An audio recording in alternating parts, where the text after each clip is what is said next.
What is your break-even occupancy for your multifamily property, and how do you measure it?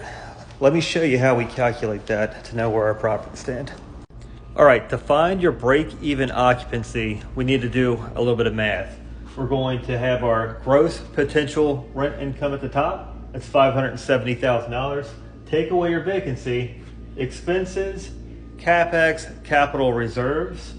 You're going to have your financing info, which would be your principal payments, your interest payments. So you're going to add all of your negative numbers up, your expenses, and then you're going to divide to your gross potential rent.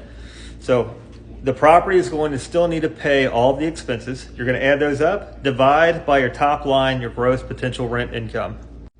All right, so we've added up all of our negative line items. We've divided by a top line revenue, and now we get 75.1%. So our property needs to at least have 75.1% occupancy in order to pay its bills. This means if we're doing renovations and we want to cash flow through the renovations, we know that we cannot go below 75.1% or the property is going to go into a negative cash flow. Let me show you the Excel formula that gets you here. All right, here's our Excel formula. So we're adding up all of our negative line items, including, keep this in mind, including your capital reserves. You have to add all of those negative line items in together and then divide by your top line. So when you're putting in your formula, equals negative sum, and then put in your cells, and that's it.